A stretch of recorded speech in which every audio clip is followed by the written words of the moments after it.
ज्ञानी बाबा कौन है भाई? ज्ञानी बाबा कौन है?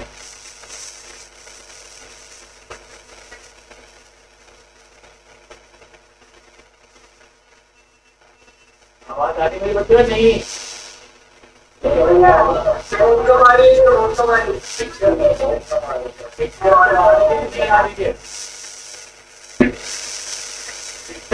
नहीं।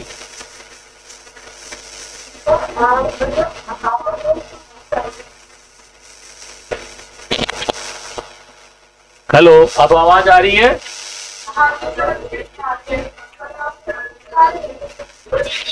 Good evening, good evening, good evening. सभी बच्चे अच्छे हैं? नहीं भाई, मैं एकदम बढ़िया हूँ। ये बच्चे क्या क्या बात से। Hello hello, good evening, good evening भाई, good evening. Focus mode open है कि नहीं? फोन है? चलिए, गुड इवनिंग, गुड इवनिंग। बस बस बस बस बस। नमस्ते नमस्ते। ये गड़बड़ कहाँ हुआ है भाई? Good evening sir. Good evening, good evening. प्रणाम सर। नमस्ते नमस्ते नमस्ते।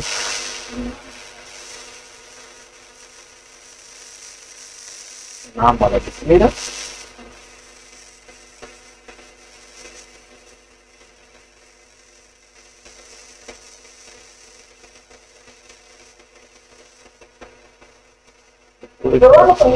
बस बच्चों रुक जाओ 2 मिनट, थोड़ा सा एक्सपेरिमेंट में कुछ।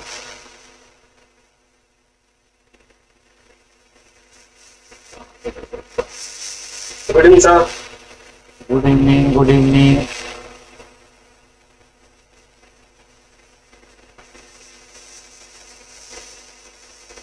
चलो खैर, तो बच्चे क्या क्या पढ़ के आए हैं भाई? कुछ पढ़े हैं कि नहीं?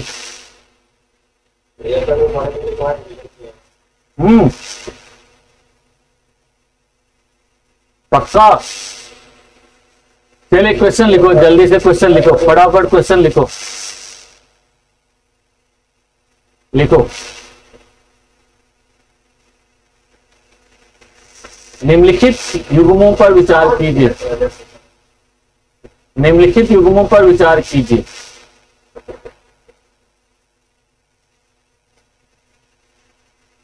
निम्नलिखित युग्मों पर विचार कीजिए। नंबर 1, नंबर 1,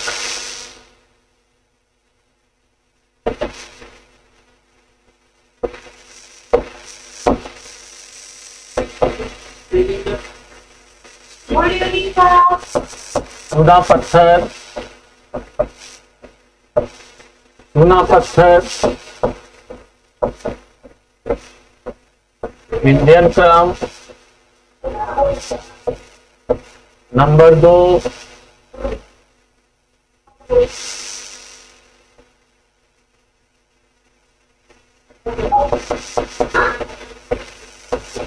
अरे माइक वाइक बंद कर लो भाई।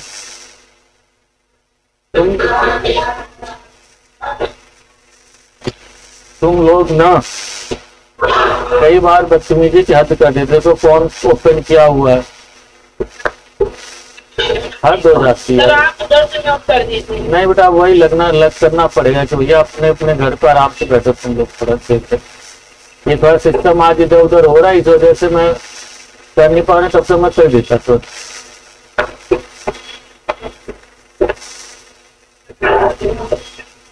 रुक जाओ बस, अब तुम लोग रुक जाओ। नहीं देखो, अभी भी मतलब बदतमीजी खर्च, अभी भी उसे पता नहीं है कि कौन। ये देखो, चुप रहे, बोलो करी। जहाँ पे देखा थे लोग कहते हैं हमें भी।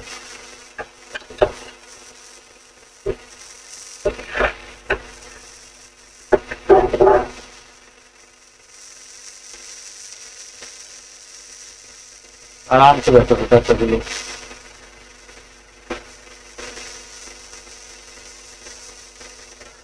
आप क्वेश्चन क्या लिखो, कौन सा इंट्रेक्शन होगा पढ़ो, बाद में क्वेश्चन होगा, ठीक है? चलो बाद में करते।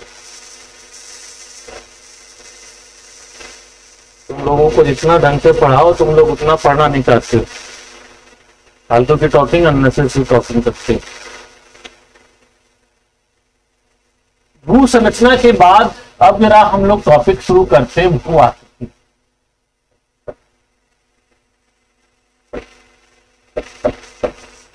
भारत की भू आकृतिक प्रदेश,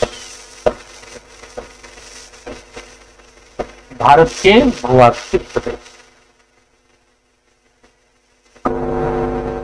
यानी कि हम बात करें तो बहुत सिंपल वे में कह सकते हैं कि भारत में भू संरचना के बाद भी कोई बहुत महत्वपूर्ण टॉपिक है, वो है आपके भू आकृतिक प्रदेश। ये भू आकृतिक प्रदेश जो है बच्चों इसलिए इंपॉर्टेंट हो जाता है कि यहां से भी मेंस में और प्रीलिम्स में क्वेश्चन आते हैं, और किसी भी देश की भू आकृति को जानना बहुत जरूरी है बस, क्योंकि भू आकृतियों से ही किसी भी देश की अर्थव्यवस्था, जलवायु, वनस्पतियां, मिट्टियां, बहुत सारी चीजें प्रभावित होती हैं। जैसे ना सोचो, भारतीय गंगा के मैदानी भाग में विंटर में इतनी अधिक ठंडी क्यों नहीं पड़ती है? तो आप लोग बचपन से सुने होंगे कि भाई हिमालय पर्वत साइबेरिया से आने वाली ठंडी हवाओं को रोककर हमें बचाता है। पढ़ा होगा आप लोगों ने। तो वही सोचने वाली बात यह है कि गुजरात के ऊपर से, राजस्थान के ऊपर से मॉनसूनी पवनें चलती हैं, उन्हीं के ऊपर से चलती हैं, परंतु बारिश राजस्थान में और स्पेशली अरावली के पश्चिमी भाग में बहुत कम होती, गुजरात में बहुत कम होती, और पंजाब में भी बहुत कम होती। हालांकि उनसे ज्यादा होती, परंतु तो भी तुलनात्मक रूप से पंजाब हरियाणा में कम होती। और बारिश जाके होती है कहां भाई? हिमाचल प्रदेश, उत्तराखंड, जम्मू कश्मीर,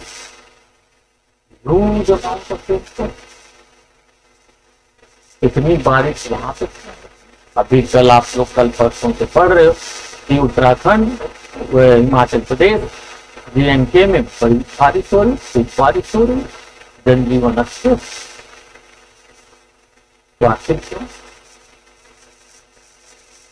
तो जब ये बात सोचोगे तो अपने आप जवाब आएगा कि भाई हमारे पास क्या है? हिमालय।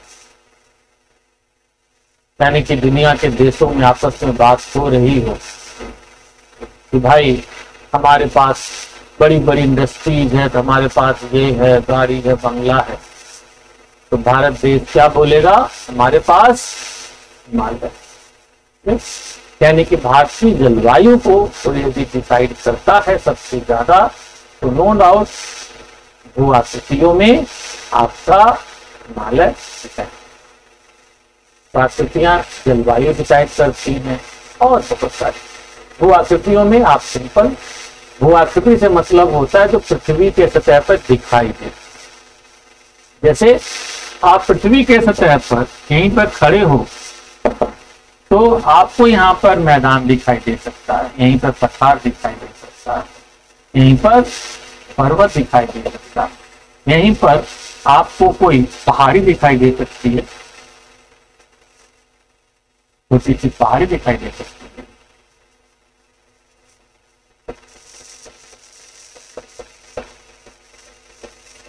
ये ऊंचे ऊंचे पर्वत दिखाई दे सकते हैं। इन्हीं सभी का अध्ययन हम करेंगे और जब इन सभी चीजों को आप देखते हो भारत के संदर्भ में, तो बड़ी इंटरेस्टिंग चीज दिखाई देती है कि भारत में बहुत अधिक भू आकृतिक भिन्नता पाई जाती है। जैसे इंडिया के मैप से ही आप लोग समझ सकते हैं। देखो यहाँ पर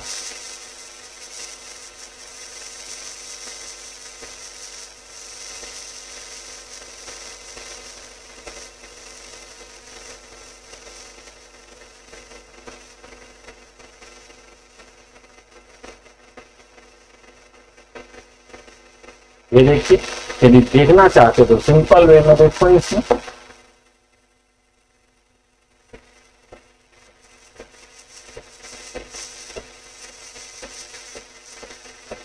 ये डायग्राम बनाते रहो आप लोग।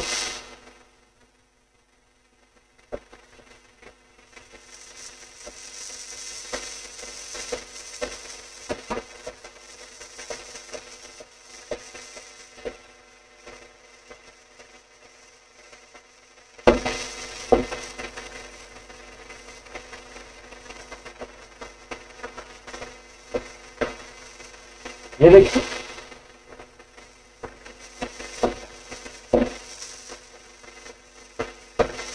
तो यहीं पर तुम्हें दिखाई देगा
देखिए बच्चों, कुछ समझ में आ रहा है?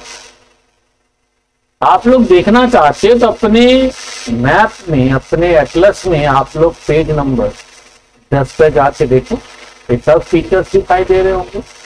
कलर का मैंने कॉम्बिनेशन आपको पहले से बताया हुआ है। कलर के हिसाब से आपको एरिया दिखाई दे रहा होगा, डार्क कलर दिखाई दे रहे होंगे ऊपर वाले भाग, और ये डार्क कलर शो कर रहा है पर्वतीय प्रदेश, यानी कि ऊंचा भाग है, height near about 4000, 5000, 6000, above 7-8,000 metre ऊपर। तो अब आप इसको नामकरण करोगे तो नाम यहां पर देखो, नाम में क्या दिखाई देगा, ये कौन सा है, उत्तर का पर्वतीय, ये जो एरिया है उत्तर का पर्वतीय प्रदेश। तो यही तुम लोगों को दिखाई दे रहा होगा ये वाला उत्तर का विशाल मैदान। ये वाला पार्ट हरा हरा आपको दिखाई दे रहा होगा, एटलस होगा, तो देखते रहिए आप लोग। मैंने पहले भी दिखाया हुआ है, ये वाला भाग मैदानी भाग है, लिखा होगा प्लेन ऑफ द गंगा। यहाँ पे लिखा होगा प्लेन ऑफ द गंगा, जिसकी हाइट 0 से 150 मीटर चल रही होगी और 150 से फिर आपकी चल रही होगी 300 के बीच। फिर ये वाला क्या है भाई, प्रायद्वीपीय पठार। ये है प्रायद्वीपीय पठार। तो यहीं पर ये वाला क्या आपको दिखाई दे रहा होगा,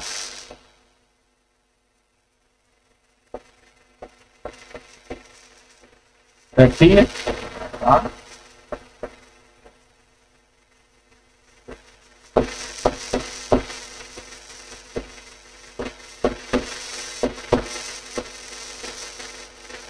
ये पश्चिम में है तो ये पश्चिमी तटीय मैदान कहलाएगा, ये पूरब में है तो पूर्वी तटीय मैदान कहलाएगा।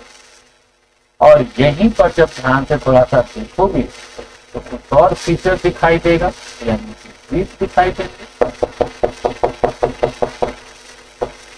तो इसे क्या बोलते हो भाई,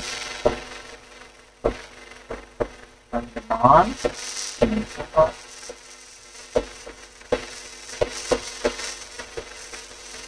और इसे क्या बोलते हैं,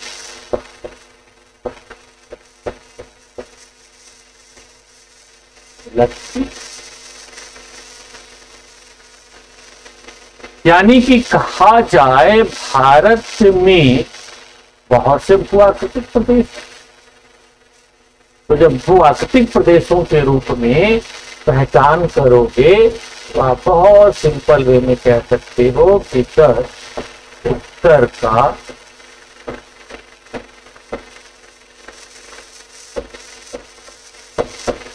पर्वतीय प्रदेश, फिर उत्तर का विशाल मैदान,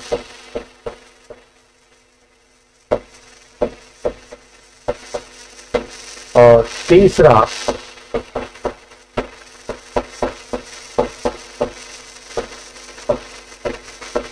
प्रायद्वीपीय पठार, और चौथा तटीय मैदान,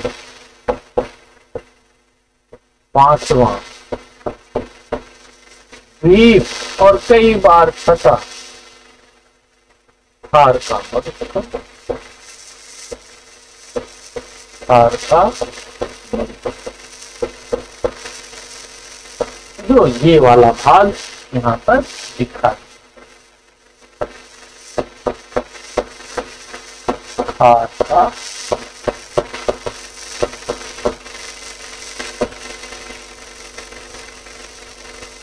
तो ये बच्चों कुछ एरिया हैं जो आपके अध्ययन के क्षेत्र में आते हैं, जिनको पढ़ना आपको बहुत जरूरी।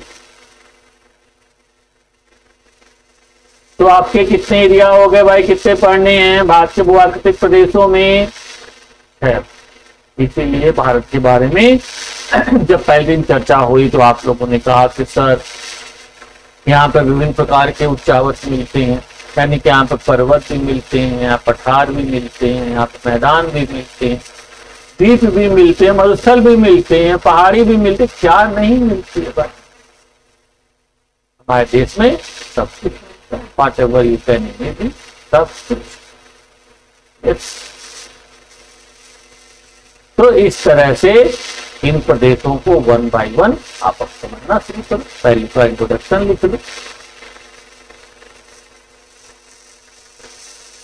हेडिंग पहले क्या है, भारत के भू-आकृतिक प्रदेश लिखो।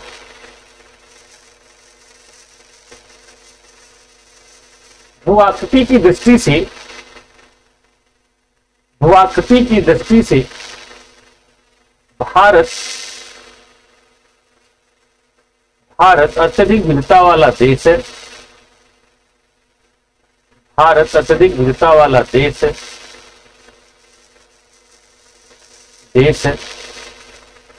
यहां पर विश्व की लगभग सभी भू-आकृतिक विशेषताएं एवं उनके बड़े बड़े प्रदेश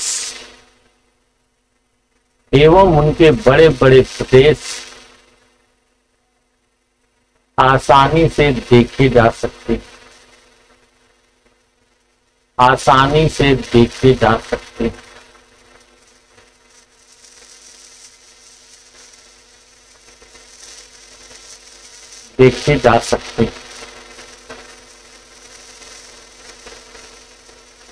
यहाँ के भू-आकृतिक प्रदेशों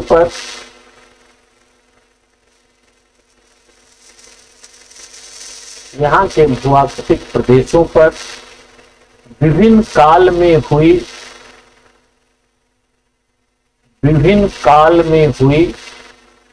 यहाँ के भू-आकृतिक प्रदेशों पर विभिन्न काल में हुई भूगर्भिक घटनाओं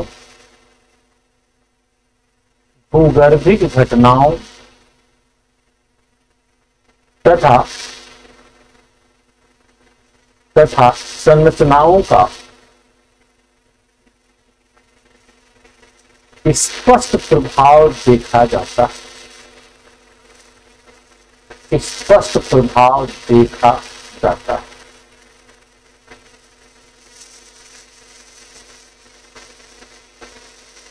इसीलिए भारत को उच्चावच के आधार पर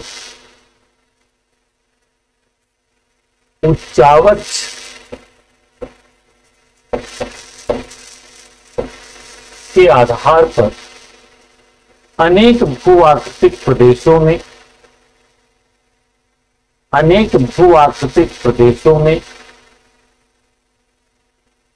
बांटा जा सकता है।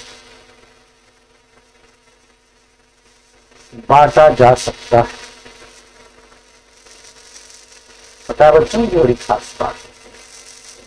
अब इसी में से कोई बच्चा पूछेगा आप लोगों में कि सर उच्चावच क्या होता है, तो मैंने पहले भी आप लोगों को कई बार बताया हुआ, वर्ड को तोड़ो, उच्च धन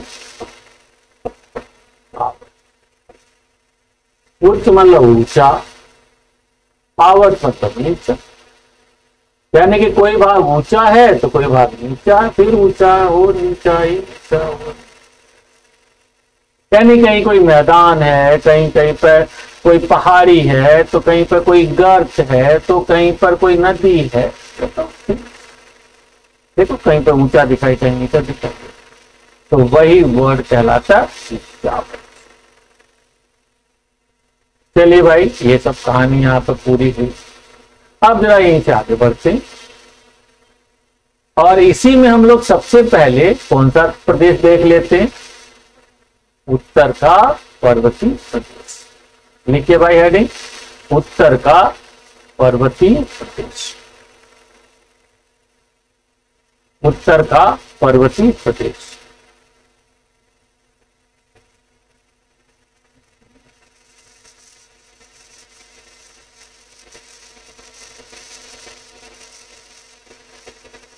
उत्तर का पर्वतीय प्रदेश। आप सभी के पास एटलस होगा, जल्दी से पेज नंबर 10 पे चले जाइए, और पेज नंबर 10 पे जाके देखो तो भारत के एकदम उत्तर से लेके, भारत के उत्तर में एकदम पश्चिम से लेके पूर्व तक डार्क कलर दिखाई दे रहा होगा, और जब उसमें थोड़ा ध्यान से देखोगे तो लिखा हुआ दिखाई देगा हिमालय पर्वत श्रेणियां, यानी कि ग्रेट हिमालय, मिडिल हिमालय, तो दिखाई दे रहा है कि नहीं? सब दिखाई दे रहा हो। देखो यहाँ पर एकदम पश्चिम से लेके यहाँ पूर्व तक देखो पर्वत ही पर्वत पाया जा रहा, और भारत के बहुत बड़े एरिया में फैला हुआ है भाई, ये छोटे मोटे एरिया में थोड़ी ना, it cover more than 5 lakh square kilometre of area, more than 5 lakh square kilometre area, लगभग 5.5 लाख वर्ग किलोमीटर के क्षेत्र में फैला हुआ। और मैं भी आप लोगों से इसका विस्तार राज्यों में पूछूं तो आप लोग बहुत आसानी से बता सकते हैं। राज्य पॉलिटिकल ज्योग्राफी आप लोग पढ़े ही हैं, तुरंत बता सकते हैं कि सर ये देखिए ये वाला एरिया कौन सा हो गया, जम्मू कश्मीर और लद्दाख जैसे यूपी हो गई, तो यहीं पर ये क्या हो गया भाई, हिमाचल प्रदेश हो गया। फिर ये क्या हो गया, उत्तराखंड। तो ये क्या हो गया भाई, सिक्किम। ये क्या हो गया, अरुणाचल प्रदेश। ये क्या हो गया, नागालैंड। ये हो गया मणिपुर। ये हो गया मिजोरम। ये हो गया मेघालय। यहाँ पे भी असम वगैरह में भी दिखाई दे रही होंगी, रेंगमा, बैरल, छोटी मोटी पहाड़ी असम में भी दिखाई दे रही होंगी बच्चे। और यहीं पर ये वेस्ट बंगाल भी तो है, यहाँ पर दार्जिलिंग कहाँ पड़ता है, वेस्ट बंगाल। यानी कि यह भूआकृतिक प्रदेश अनेक राज्यों में फैला हुआ। लिखिए, उत्तर का विशाल है, उत्तर का पर्वतीय प्रदेश। उत्तर का पर्वतीय प्रदेश भारत के लगभग, उत्तर का पर्वतीय प्रदेश भारत के लगभग 5.5 लाख वर्ग किलोमीटर, 5.5 लाख वर्ग किलोमीटर क्षेत्र पर फैला हुआ है, फैला हुआ है।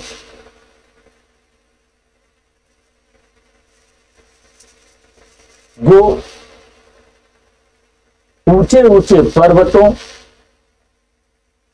जो ऊंचे ऊंचे पर्वतों एवं गहरी गहरी खाइयों, गहरी गहरी खाइयों का क्षेत्र है।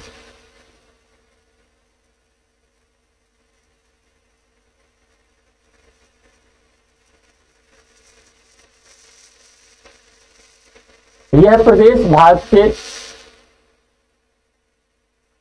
यह प्रदेश भारत के उत्तरी सीमा पर,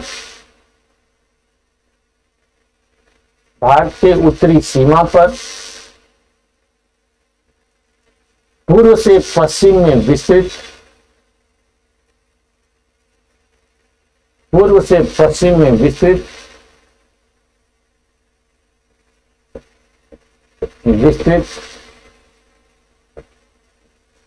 एक लंबी पर्वत श्रृंखला है, एक लंबी पर्वतमाला है, पर्वतमाला है। नेक्स्ट टाइम, इस पर्वतीय प्रदेश,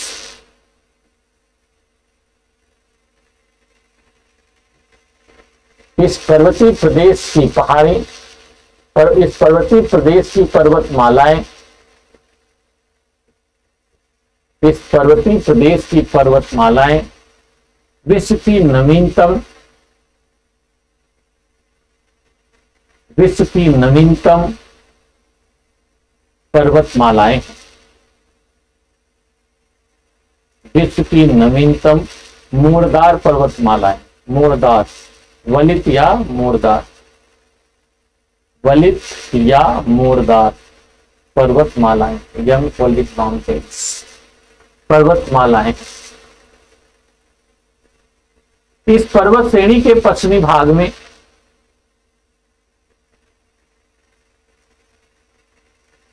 इस श्रेणी के पश्चिमी भाग में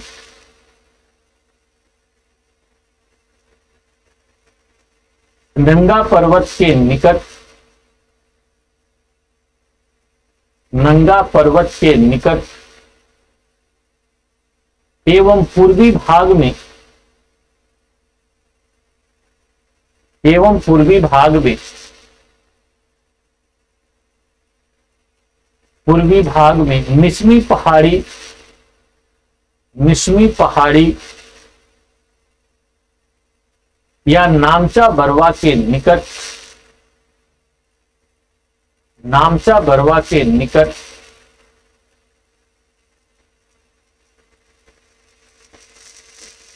अक्ष संघीय मोड़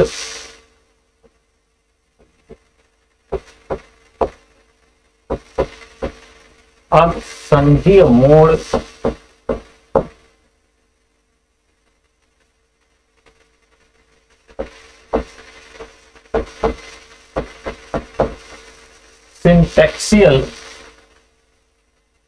सिंटैक्सियल फोल्ड या बेंड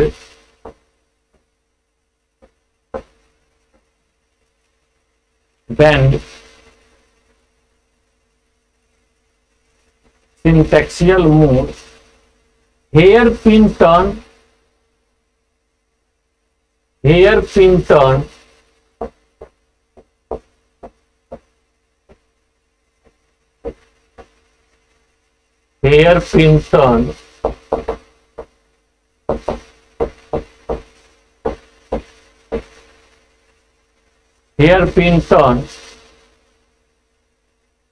की तरह मिलते हैं।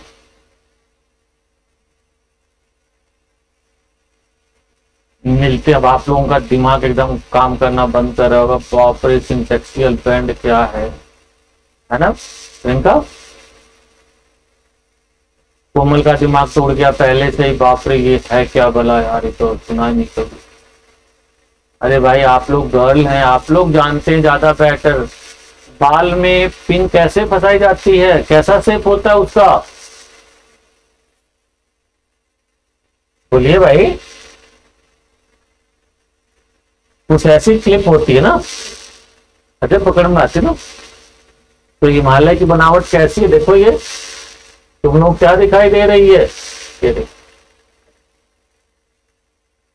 दिखाई दे रही है ना ऐसे। तो ये क्या है, हेयर पिन टर्न। जैसे बाल में हेयर पिन फंसाते हम ऐसे ही ये यहाँ पे हिमालय का आकार कुछ दिखाई देता, और यहीं पर टर्न भी हो रहा। देखो तुम लोग यहां से यहां तक ये दिखाई दे रहा, अचानक ये देखो इधर मुड़ गया, और यहां से अचानक इधर मुड़ गया। तो यहां पे क्या हो जाएंगे, सुलेमान और इरथर रेंज, तो टर्न हो गया ना।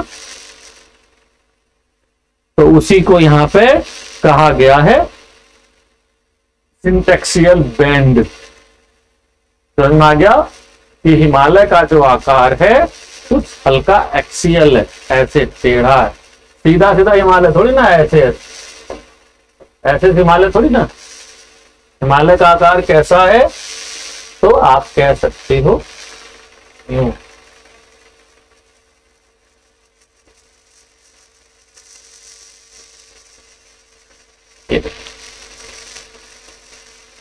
तो ये उस टाइप का नाम दिया गया।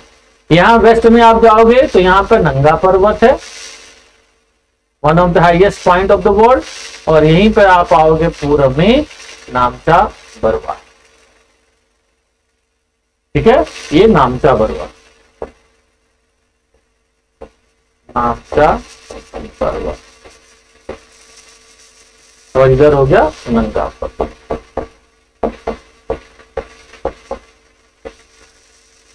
और यहीं पर जो बात होती है टर्न की, यहीं पर देखोगे फिर इधर ऐसे पहाड़ी आपको दिखाई दे,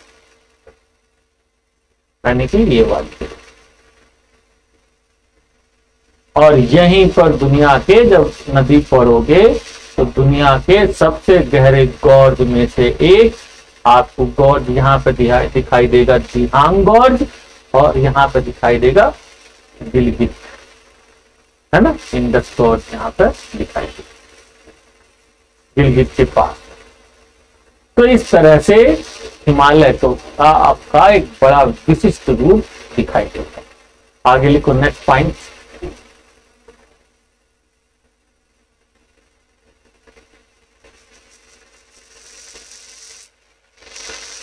हिमालय पर्वत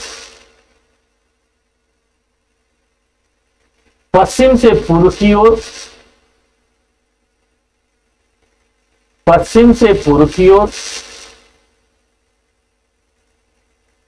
हिमालय पर्वत की श्रेणियों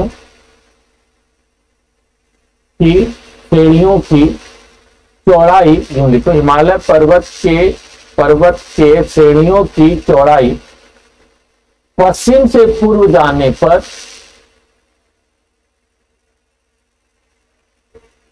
घटती जाती है,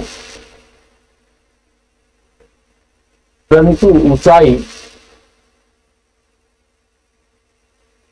धीरे धीरे बढ़ती जाती है।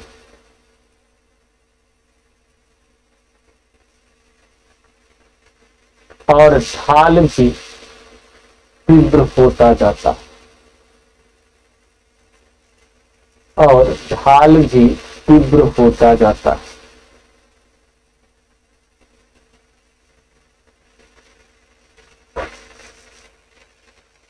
यह पूर्व में लगभग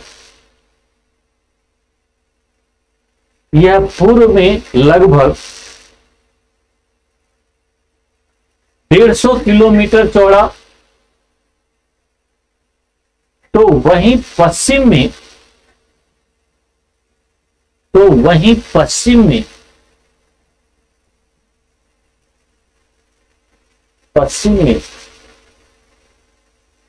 लगभग 450 किलोमीटर चौड़ा, 450 किलोमीटर चौड़ा।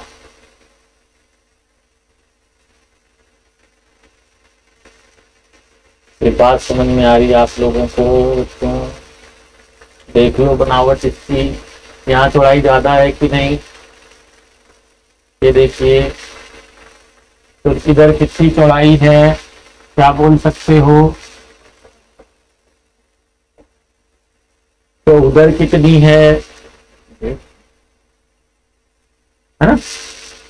तो आप ये बोल सकते हो कि पश्चिम से पूर्व जाने पर चौड़ाई घटती, या पूर्व से पश्चिम आने पर चौड़ाई बढ़ती जाती। यही स्टेटमेंट आ जाता आपके प्रीलिम्स में कि निम्नलिखित कथनों पर विचार कीजिए। हिमालय के पर्वतीय प्रदेश में जैसे जैसे पश्चिम से पूर्व जाते हैं, हिमालय पर्वत की श्रृंखलाओं में चौड़ाई बढ़ती जाती है। सही है? जैसे जैसे पश्चिम से पूर्व जाते हैं चौड़ाई बढ़ती जाती है। सही है गलत है? गलत है भाई, सामने इसलिए डायग्राम बना दिया हूं आप लोगों। तो यहां पर इस तरह से स्टेटमेंट आपको मान लो पूर्व से दे दिया, तो आपको सोचना होगा, इफेक्ट जानते रहोगे, डायग्राम तुम्हारे माइंड में रहेगा तो तुरंत निकाल लोगे स्थिति जानते। चलिए भाई, और इसकी लंबाई लगभग 2400 किलोमीटर, लगभग 2400 किलोमीटर तक पाई जाती है।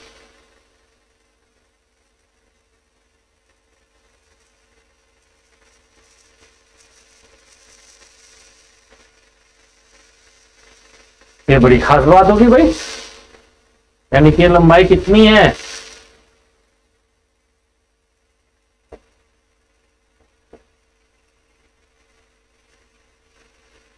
तो 2400 किलोमीटर कह सकते हैं। और चौड़ाई कितनी है भाई?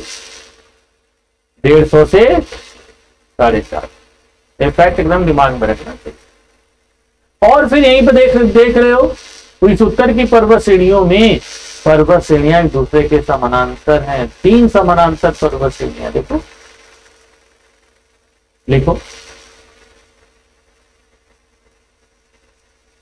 उत्तर के पर्वतीय क्षेत्र,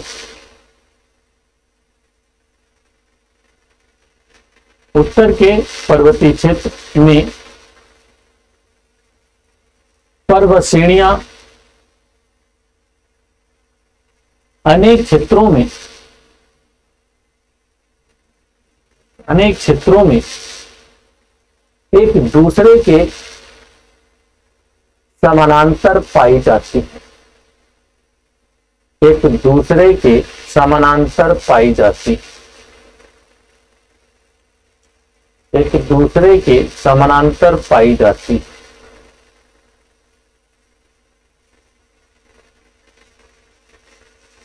उत्तर के इस पर्वतीय प्रदेश को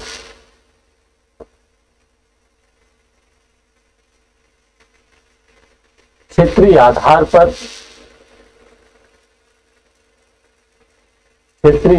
पर अनेक भागों में बांटा जा सकता है। अनेक भागों में बांटा जा सकता है।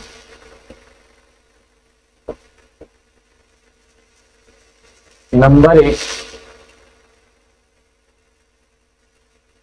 एक ट्रांस हिमालय। नंबर एक ट्रांस हिमालय। नंबर एक ट्रांस हिमालय।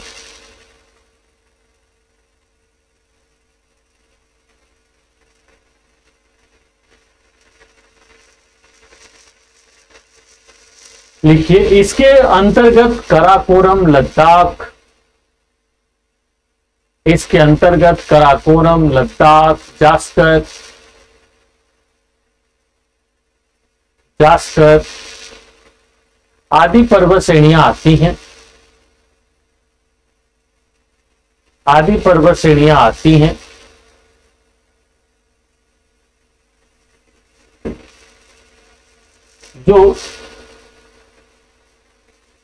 जो हिमालय से पहले की बनी हुई है।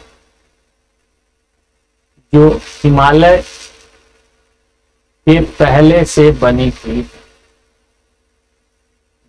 हुई है। ये मुख्यतः पश्चिमी हिमालय क्षेत्र में मिलती हैं। पश्चिमी हिमालय क्षेत्र में मिलती हैं।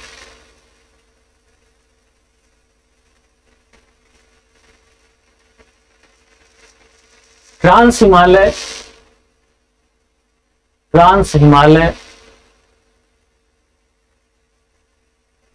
की पर्वत श्रृंखलाओं में, ट्रांस हिमालय की पर्वत श्रृंखलाओं में काराकोरम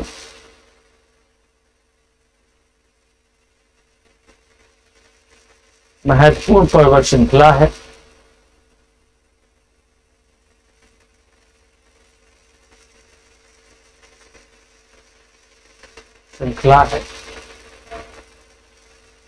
काराकोरम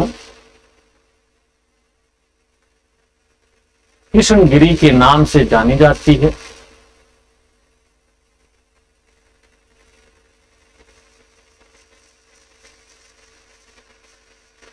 और इसी में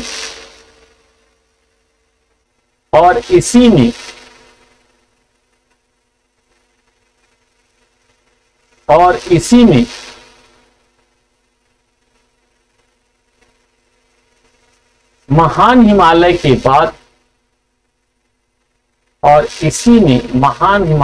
बाद विश्व की सर्वाधिक ऊंची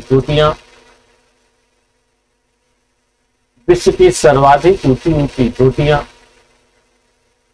पाई जाती हैं।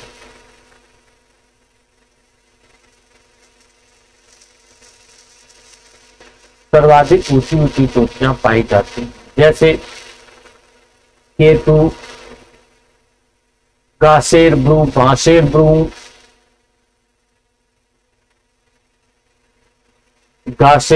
मासेरब्रू आदि।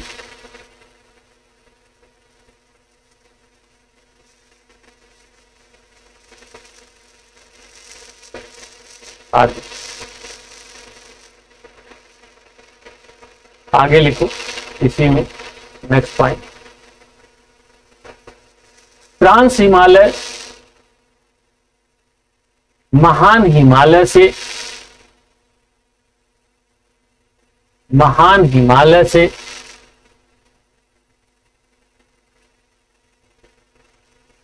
हिमालय से Indo Tsangpo suture zone,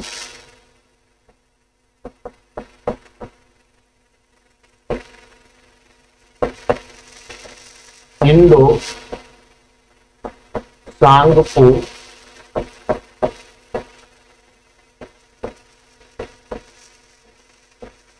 Sachar zone से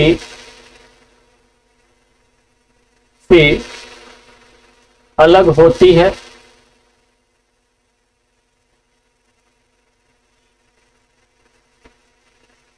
सचर जोन मतलब एक एरिया, जैसे मान लो ऐसा एरिया है, तो आप हल्का सा मान लो डिफरेंस हो तो आपको दिखाई देगा ना कि हाँ भाई ये एरिया अलग है, ये एरिया अलग है।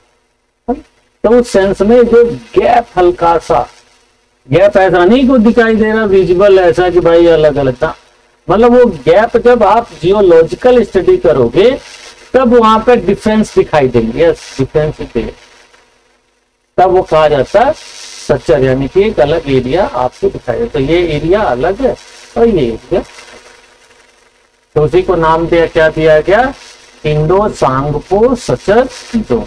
हो सकता है आपके प्रीलिम्स में ऑब्जेक्टिव क्वेश्चन में पूछ दिया जाए कि ट्रांस हिमालय और महान हिमालय के बीच कौन सा सचर जोन पाया जाता है। याद रहेगा कौन सा है, इंडो सांगपो। Very clear. चलिएगा, अब इसी में आप लोग देखोगे कुछ और भी पर्वत श्रेणियां मिलती हैं। थोड़ा सा एक डायग्राम बना लो इसी में। यदि तुम लोग इस एंगल से देखोगे तो ये देखो, इसी पर देखोगे तो आप कह सकते हैं ये देखो तीनों पहाड़ियां हैं। जैसे ये हो गई आपकी काराकोरम, तो सबसे उत्तर में कौन सी है भाई, काराकोरम। फिर ये कौन सी है, लद्दाख। तो ये कौन सी है, जास्कर। ये हो गई आपकी जास्कर। इसको थोड़ा सा आप और तरह से देखना चाहोगे तो एक और लो, मैं डायग्राम बना देता हूं आप लोगों के लिए।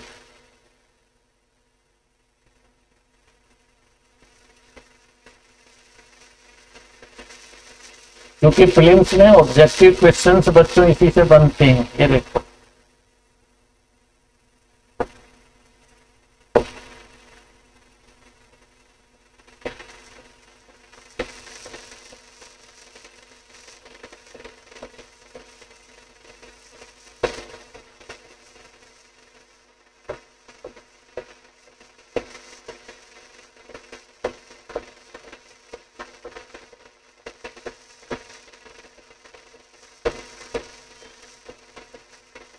देखो आप लोग देखना चाहते हो तो पेज नंबर 14 पे चले जाओ।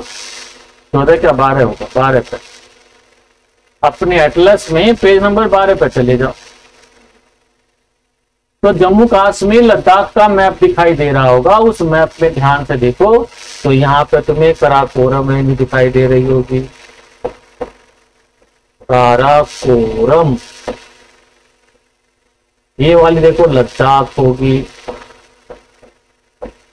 दिख गया सबको। ये वाली कौन सी है, जास्कर। तो ये वाली कौन सी है बच्चों, महान हिमालय। ये कौन सी दिखाई दे रही होगी, मिडिल हिमालय, यानी ग्रेट हिमालय होगी ये, मिडिल हिमालय, मध्य हिमालय। और ये कौन सी दिखाई दे रही होगी, शिवालिक या बाह्य हिमालय। एक सभी होंगे, आप लोग अपने डायग्राम में ध्यान से देखो।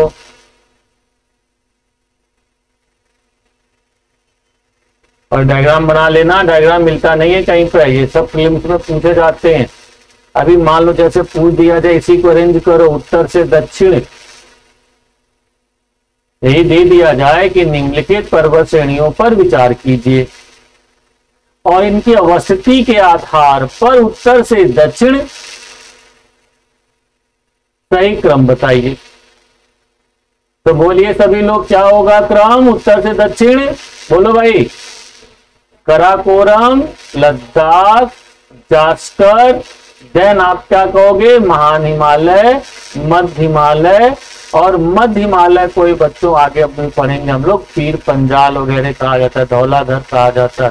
तो आपके एटलस में यहां पे लिखा होगा पीर पंजाल और धौलाधर, और फिर यहां पे शिवालिक। तो इस डायग्राम के थ्रू भी देखो समझ सकते हो, वही डायग्राम इस तरह से दिया हुआ है। ये कराकोरम हो गई, लद्दाख हो गई, Zanskar, greater Himalaya, middle Himalaya, Shivalik. India के पर्टिकुलर एरिया के हिसाब से, मैप के हिसाब से देखोगे तो ये भी होगा। तो इस तरह से आप उत्तर के पर्वतीय प्रदेश को बड़ी आसानी से समझ। चलिए भाई, अब जरा आगे लिखो। महान हिमालय, महान हिमालय नंबर 1 हो गया। अब नंबर 2, महान हिमालय। महान हिमालय या हिमाद्री, याद रहेगा बच्चों, इसका दूसरा नाम क्या है, निकनेम हिमाद्री। ठीक है, ये हिमाद्री भी कहलाता। चलिए भाई, नाम ही काफी है। महान हिमालय, बहुत बहुत लिखो। यह हिमालय की सबसे ऊंची पर्वत श्रेणी है। सबसे ऊंची पर्वत श्रेणी है जिसकी औसत ऊंचाई 6000 मीटर से भी अधिक है। 6000 मीटर से भी अधिक।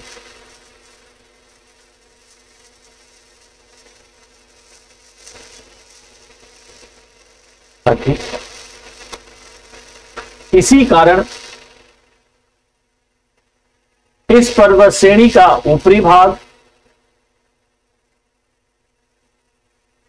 सदैव बर्फ से ढका रहता है। सदैव बर्फ से ढका रहता है।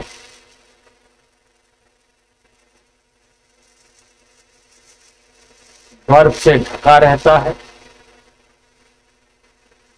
अतः हिमाद्री कहलाता है।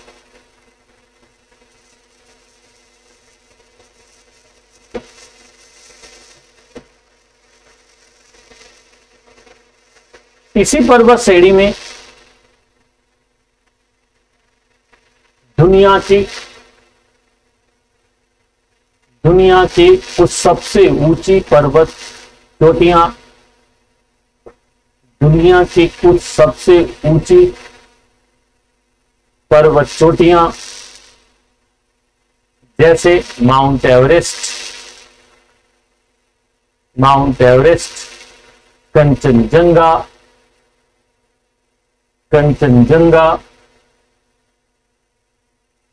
नंदा देवी,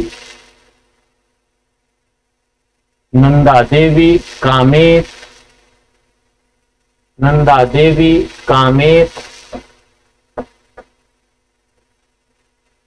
नामचा बरवा आदि पाई जाती।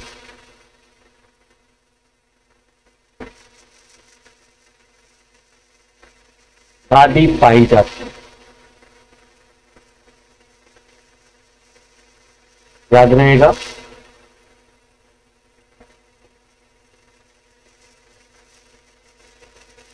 महान हिमालय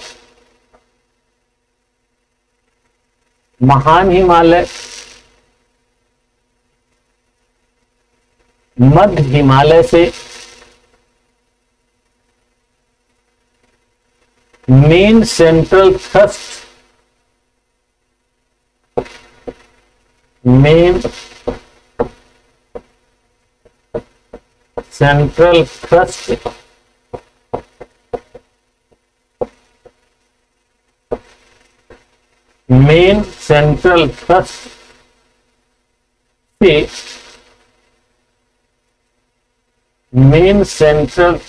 से अलग होता है।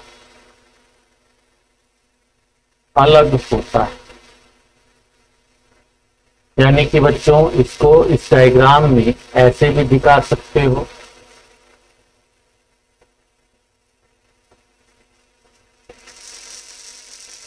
तो ये क्या था भाई, जरा बता दो,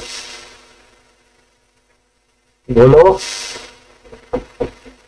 हाँ, इंडो सांगपो सूचर, सचर या सूचर,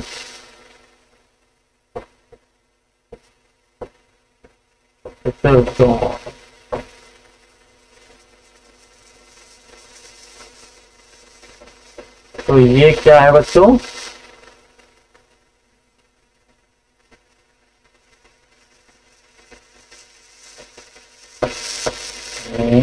ये डायग्राम याद रहेगा ना, तो कहीं प्रॉब्लम नहीं।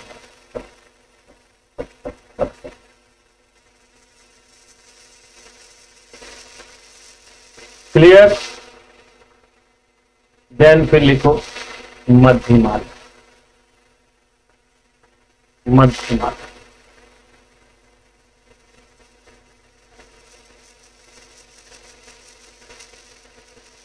महान हिमालय के दक्षिण की ओर, महान हिमालय के दक्षिण की ओर समानांतर, दक्षिण की ओर समानांतर फैली हुई पर्वत श्रृंखला,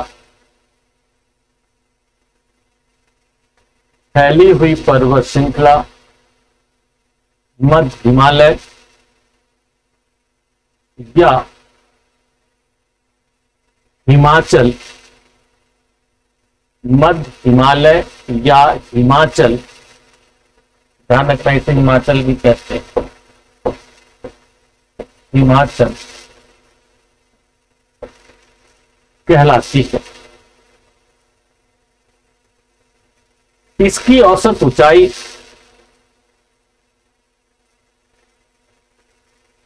इसकी औसत नहीं, सामान्य, इसकी सामान्य ऊंचाई, इसकी सामान्य ऊंचाई, इसकी सामान्य ऊंचाई 3700 से 4500 मीटर, 4500 मीटर के बीच पाई जाती है, बीच पाई जाती है, पाई जाती है। नेक्स्ट पॉइंट, बीच पाई जाती है। मध्य हिमालय का विस्तार निरंतर नहीं पाया जाता है, नहीं पाया जाता है, अतः अलग अलग क्षेत्रों में यह, अलग अलग क्षेत्रों में यह अलग अलग नामों से जानी जाती है, अलग अलग नामों से जानी जाती है। जैसे जैसे पीर पंजाल, जैसे पीर पंजाल, ब्रैकेट में लिख लो JNK, पीर पंजाल, धौलाधर, आपके पेज नंबर 14 पे लिखा भी होगा, दिखा रखा होगा, तो 12 नंबर पेज पर देखो, धौलाधर लिखा भी होगा, हिमाचल साइड, धौलाधर ब्रैकेट में हिमाचल प्रदेश,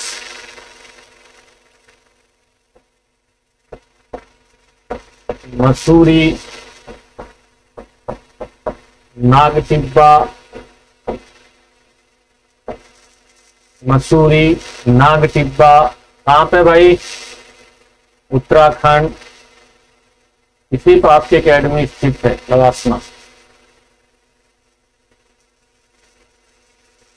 नाग टिब्बा, महाभारत,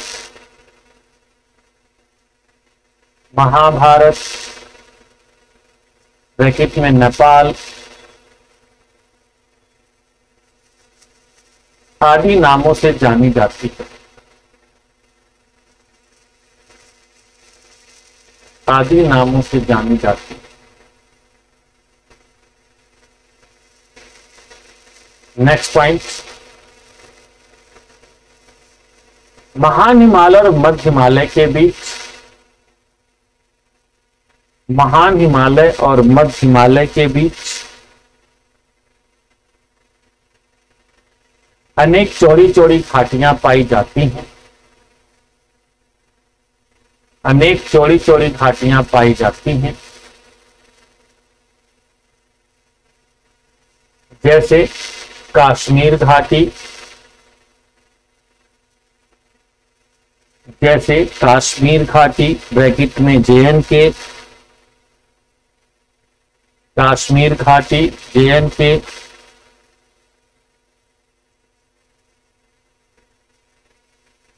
लाहौल स्पीति घाटी, लाहौल स्पीति घाटी सुना होगा आप लोगों ने नाम, कुल्लू कांगड़ा घाटी, कुल्लू कांगड़ा घाटी हिमाचल प्रदेश,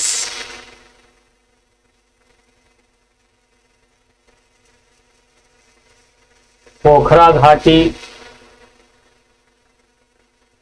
पोखरा घाटी कहां पे पोखरा घाटी, नेपाल, पोखरा घाटी ब्रैकेट में नेपाल लिखेंगे। ये क्वेश्चन आते हैं मैचिंग में, नाम इसलिए राज्यों का मैं लिखवा रहा हूं कि क्वेश्चन कोई भी ऑब्जेक्टिव बनेगा तुरंत निकाल लोगे। यहाँ भाई महाभारत कहाँ है, नेपाल में, नाग टिब्बा कहाँ है, उत्तराखंड में, तो फिर पीर पंजाल कहाँ है, JNK में, और धौलाधर कहाँ है, उत्तराखंड में। घाटियां पूछ दिया, ये घाटियां कहाँ पाई जाती हैं, तो आप निकाल सकते हैं कि मध्य और महान हिमालय के बीच में ये 4-5 घाटियां। क्लियर, सबको समझ में आ गया, एनी प्रॉब्लम नहीं होना चाहिए। आगे लिखिए, महान हिमालय मध्य हिमालय पर अल्पाइन चारागाह भी पाए जाते हैं।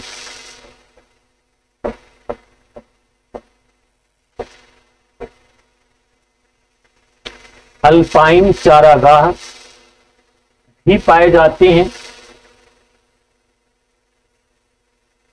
जिन्हें कश्मीर घाटी में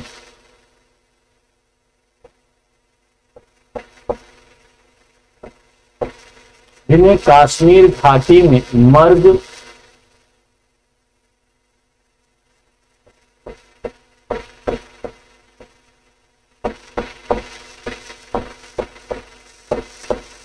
कश्मीर घाटी में मर्ग ब्रैकेट में लाइक सोनमर्ग, गुलमर्ग,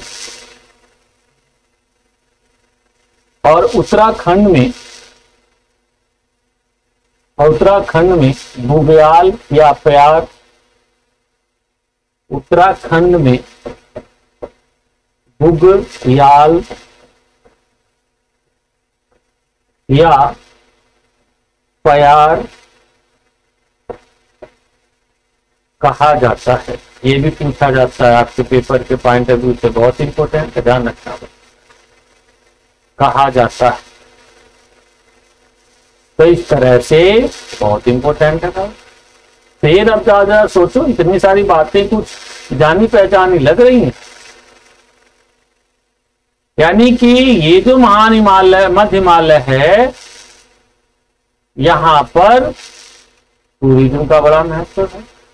जैसे जब समर का टाइम होगा तो मौसम ठंडा रहता है, इसकी ऊंचाई ठीक ठाक है, इसकी ऊंचाई ठीक ठाक है, कितना 3700 से 4500। तो इसके बहुत ऊंचाई वाले भागों में ऑक्सीजन की बहुत ज्यादा कमी भी नहीं होती।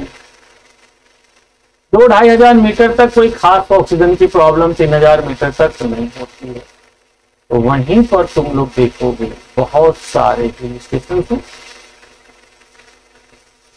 चाहे शिमला हो, कुल्लू हो, मनाली हो, डलहौजी हो, कुदियार हो, ऐसे बहुत सारे टूरिस्ट प्लेस आपको इस पूरे एरिया में मिलेंगे।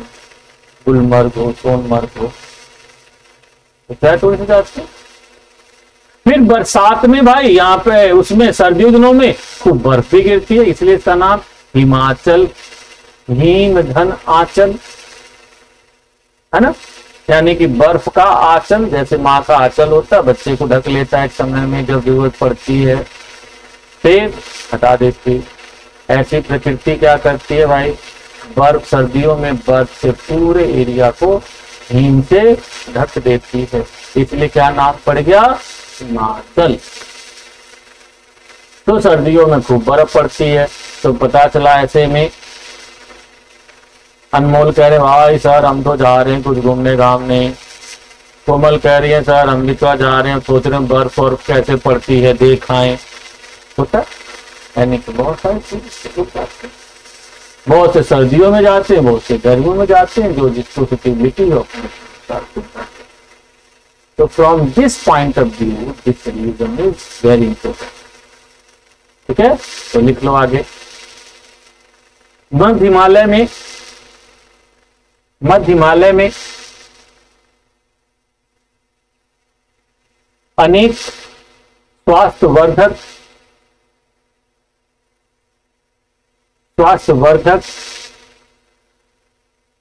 पर्यटन स्थल हैं,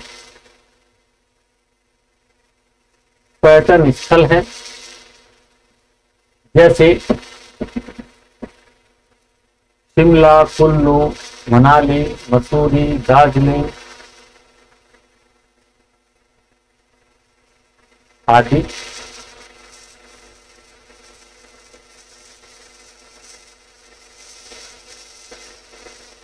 नेक्स्ट पॉइंट,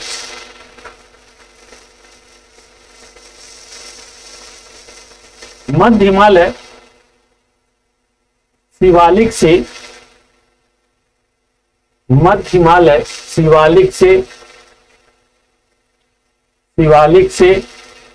मेन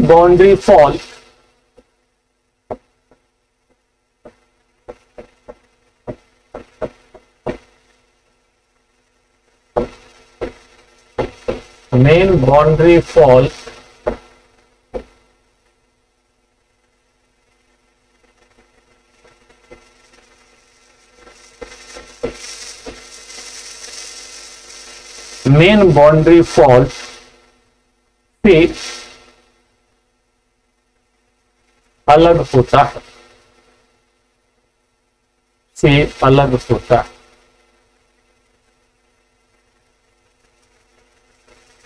याद रहेगा सचर जोन, फिर दूसरा क्या है मेन सेंट्रल थ्रस्ट, और तीसरा क्या हो गया मेन बाउंड्री फॉल। ठीक है, एक और मिलेगा आगे। तो इस तरह से ये आपके हो गया। अब लिखो नेक्स्ट, बाहिमालय या शिवालिक,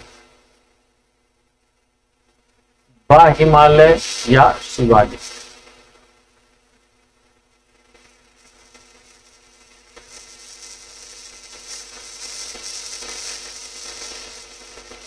यह हिमालय के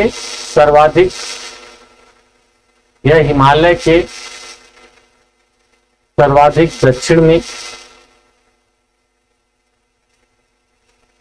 स्थित सबसे नवीन पर्वत श्रेणी है, सबसे नवीन या नवीनतम पर्वत श्रेणी है,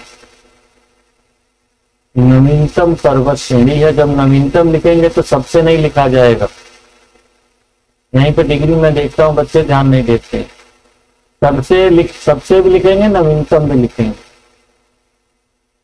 तो सबसे नवीन लिखिए या नवीनतम लिखिए। शब्द बचाने होंगे तो क्या लिखोगे नवीनतम, सुपरलेटिव भी होती है। और मान लो थोड़ा आपका लग रहा है खूब सारे शब्द हैं, तो सबसे नवीन है, 2 शब्द होते हैं। तो सबसे नवीन या नवीनतम पर्वत श्रृंगी। लिखो आगे नेक्स्ट पॉइंट। इसकी ऊंचाई 900 से 1200 मीटर तक पाई जाती है।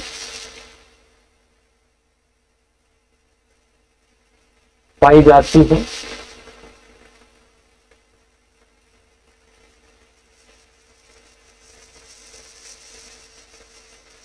पाई जाती है। शिवालिक और मध्य हिमालय के बीच, शिवालिक और मध्य हिमालय के बीच अत्यधिक चौड़ी एवं सपाट घाटियां पाई जाती हैं। अत्यधिक चौड़ी एवं सपाट घाटियां पाई जाती हैं। पाई जाती हैं। जिन्हें पश्चिमी स्थानीय स्तर पर दून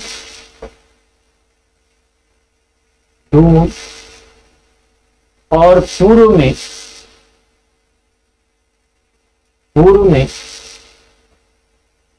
द्वार या दुआर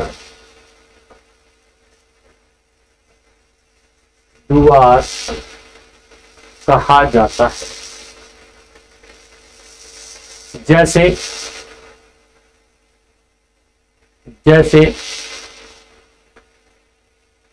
देहरादून,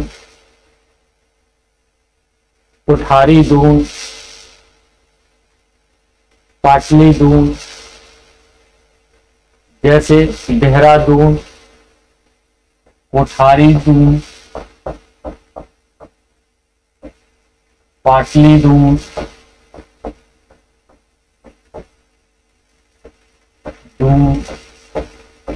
हरिद्वार, कोटद्वार, ये सब नाम सुने होंगे या कोई डाउट है? हरिद्वार, कोटद्वार,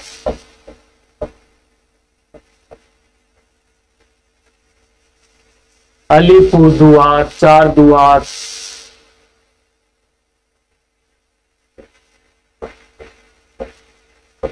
अलीपुरद्वार,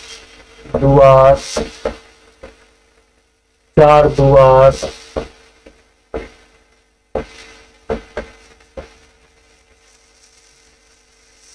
आदि। जब आप लोग असम के साइड में जाएंगे ना, तो आपको वहां पे गांव के जो सुफिक्स मिलते हैं तो द्वार के नाम से। जैसे आप लोग इंडिया के गांव, उत्तर भारत के दूसरे क्षेत्रों के गांव देखोगे, तो आपके एरिया के गांव हो सकते गंज के नाम, गंज उसमें लगा हो, डीह लगा हो, पुरवाल लगा हो, है ना, रामपुरवा।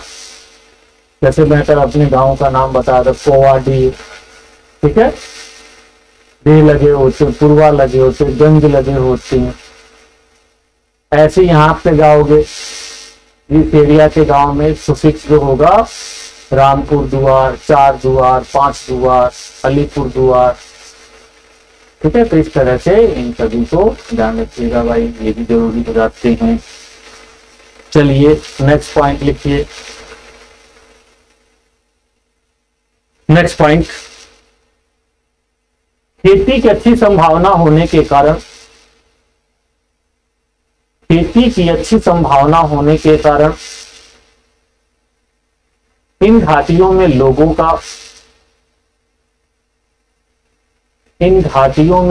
का काफी बसाव पाया जाता है।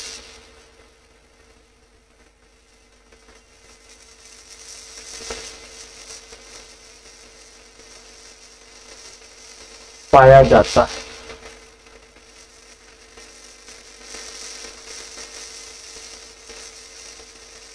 नेक्स्ट पॉइंट, शिवालिक पर्वत श्रेणी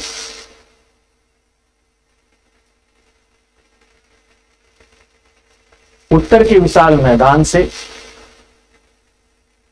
great boundary fall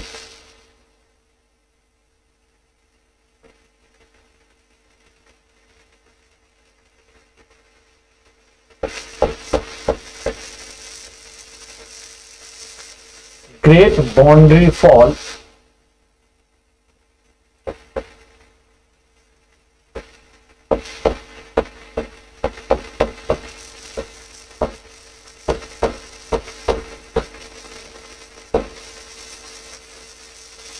great boundary fall से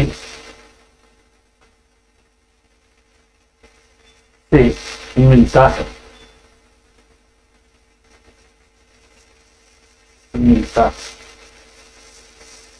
चलिए तो इस तरह से इस पूरे क्षेत्र की विशेषताओं को आप लोग ध्यान रखिए, याद रहेंगे कि नहीं भाई?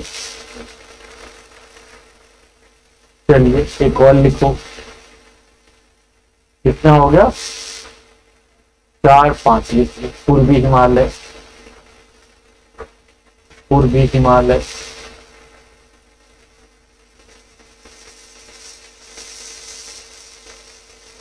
पूर्वी हिमालय का विस्तार, पूर्वी हिमालय का विस्तार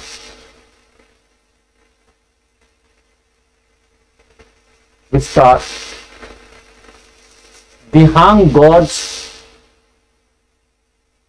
दिहांग गॉर्ज से प्रारंभ होता है और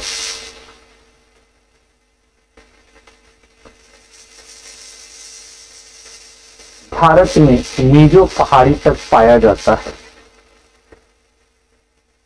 मीजो पहाड़ी तक पाया जाता है, मीजो पहाड़ी तक पाया जाता है।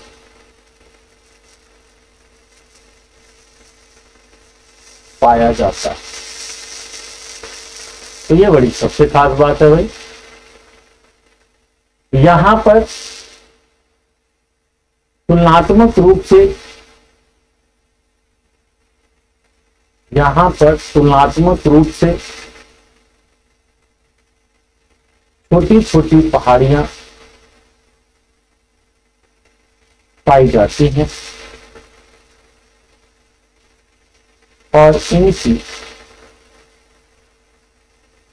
ऊंचाई भी कम पाई जाती है।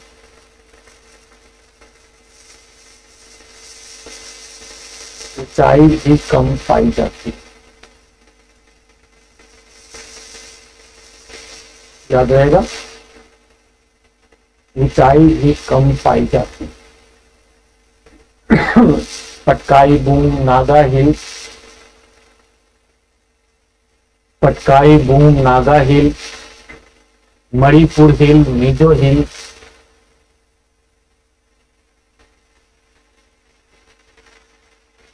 पटकाई बूम नागा हिल, मणिपुर हिल, मिजो हिल, रेंगमा बैरल,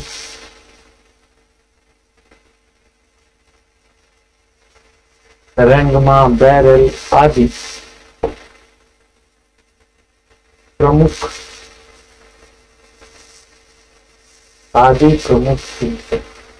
पहाड़ियां।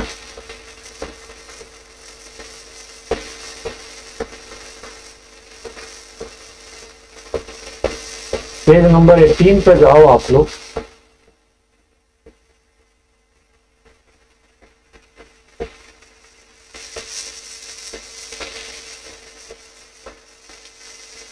पेज नंबर 18 पर देखो आप लोग, नॉर्थ ईस्टर्न स्टेट्स का मैप होगा।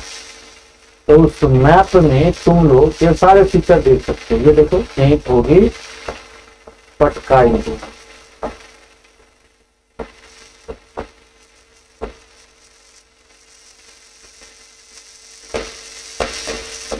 पटकाई बूम,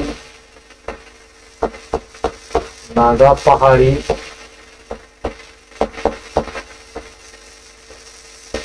मणिपुर पहाड़ी, जो पहाड़ी यहीं पर देखो गारो, खासी, जैंतिया,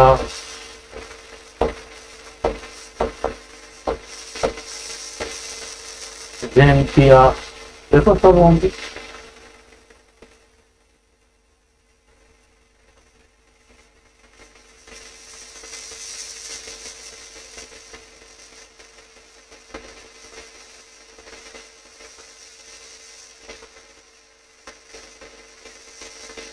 जैंतिया,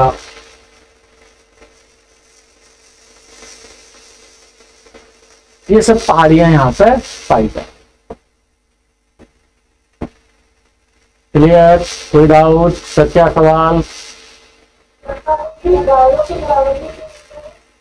गारो, खासी, ऊपर जैंतिया, मैप में देखो यहीं पे रेंगमा, बैरल, देखो यहीं पे होंगी सब। मिसमी,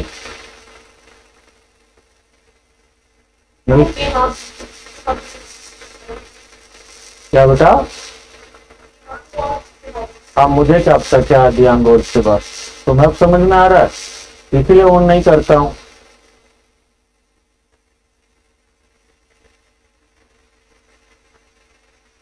तो इस तरह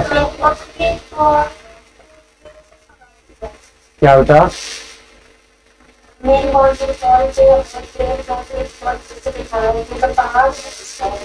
पहाड़ का हिस्सा क्यों है भाई? अभी मैंने बोला था ना, जोन है अलग अलग करता है। भाषा पे ध्यान नहीं देते हो क्या बेटा आप? और यहाँ पहाड़ी है नहीं बेटा, पहाड़ी नहीं है, ये हवा है, हवा। समझे राघव बेटा?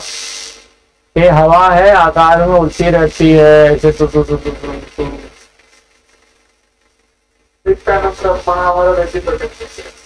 कंफ्यूज मत हुआ करो यार, कंफ्यूज मत हुआ करो, थोड़ा दिमाग लगाया करो।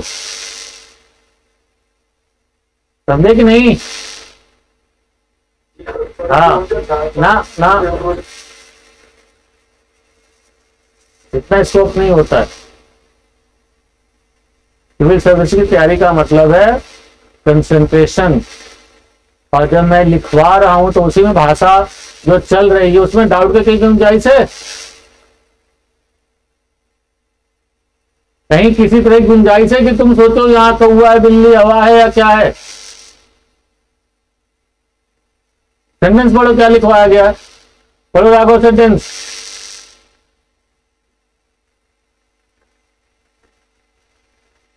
पढ़ो भाई, कहां गायब हो गए?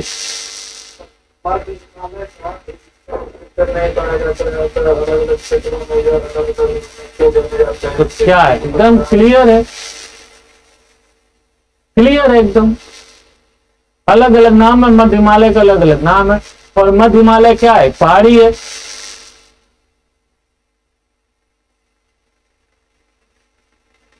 क्वेश्चन के लिए क्वेश्चन नहीं किया जाता ना, प्रश्न करो, अच्छा लगता है, कोई उसमें लेबल हो, उसमें अंडरस्टैंडिंग हो, अच्छा लगता है बताने में।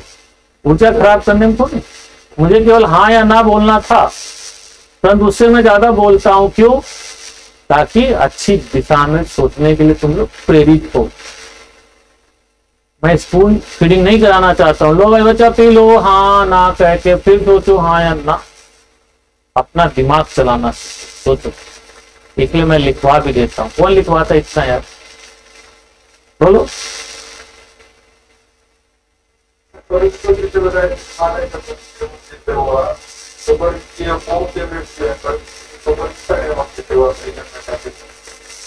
कैसे हुआ?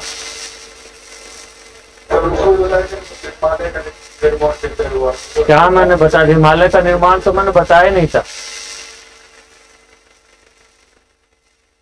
हिमालय का निर्माण बच्चों बताया मैंने?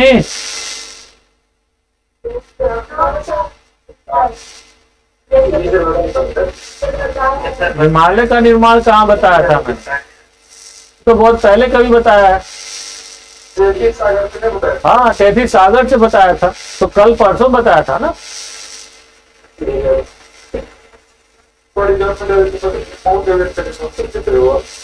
यार राघव, कुछ सोचा करो। तुम्हारे शरीर में सर कैसे बना? सबसे ऊंचा क्या है?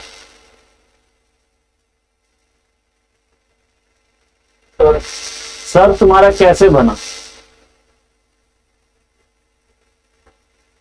कहीं बाद में आके जुड़ गया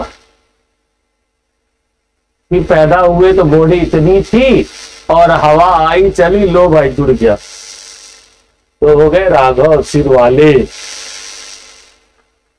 अरे बेटा, जब पैदा हुए उसी समय बॉडी बनने के क्रम में हमारे सर का निर्माण हुआ, उसी क्रम में चोटी बन गई, कहीं दबाव पड़ा, कोई भाग ऊंचा रह गया। उंगली तुम्हारी ये ऊंची है कि नहीं? बोलो, ये 4 उंगलियां हैं, सबसे ऊंची कौन सी है? तो ये मैं तुमसे पूछू, ये ऊंची कैसे होगी बेटा?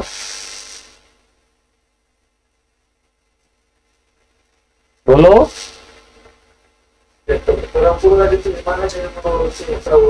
बिल्कुल, अब देखो खुद जवाब दे रही है,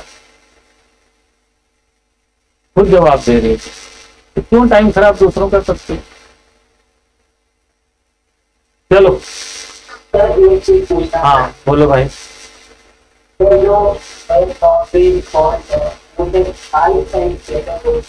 खाई नहीं बेटा, जैसे मान लो जो स्थान, जब तुम सिंपल देखो, यहाँ पे एक किताब है, एक किताब देखो इस समय बहुत बारीकी से, तो तुम्हें एक मोटा पेज दिखाई दे रहा ना,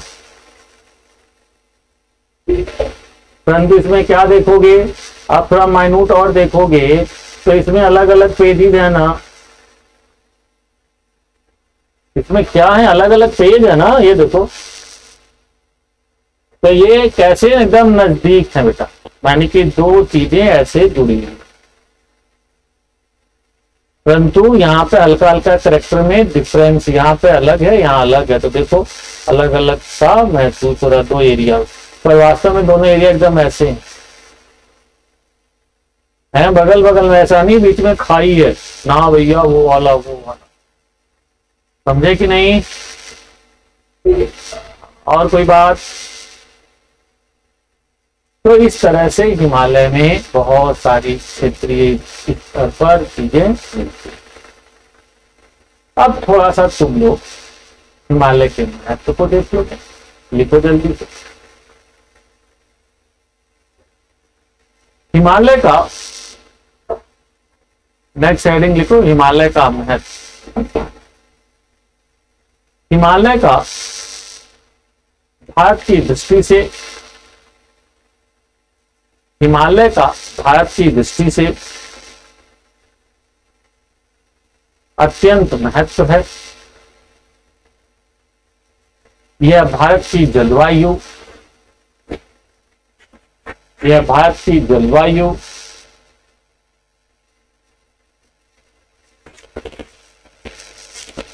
जलवायु सभ्यता एवं संस्कृति, सभ्यता एवं संस्कृति, अफवाह तंत्र,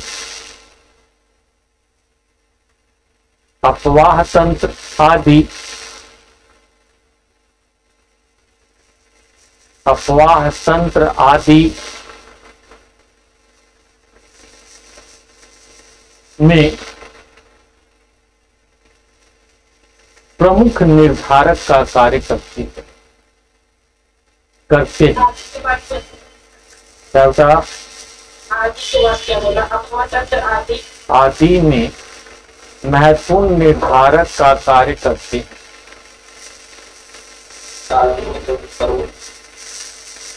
आदि में निर्धारक का कार्य करते हैं, जिसको निम्न प्रकार से समझा जा सकता है, निम्न प्रकार से समझा जा सकता है। नंबर एक,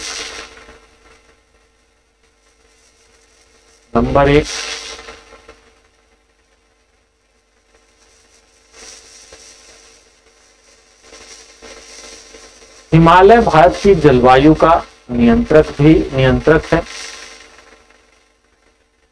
हिमालय भारत की जलवायु का नियंत्रक है। यह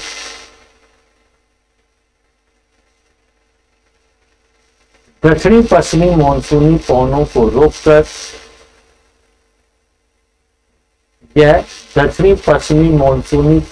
रोककर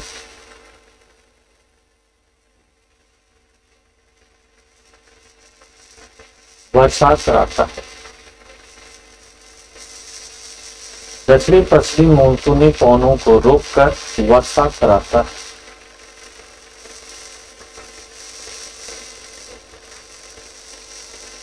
पॉइंट नंबर 2,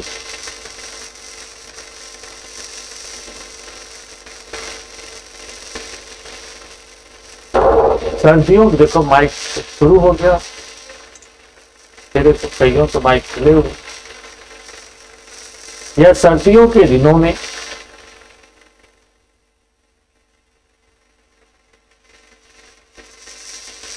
गंगा के मैदानी भाग का तापमान भी निर्धारित करता है। अर्थात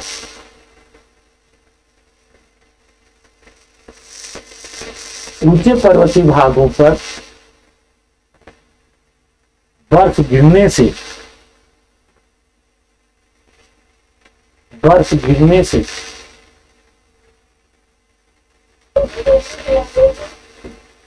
अर्थात ऊंचे पर्वतीय भागों पर बर्फ गिरने से गंगा के मैदानी भाग का तापमान घट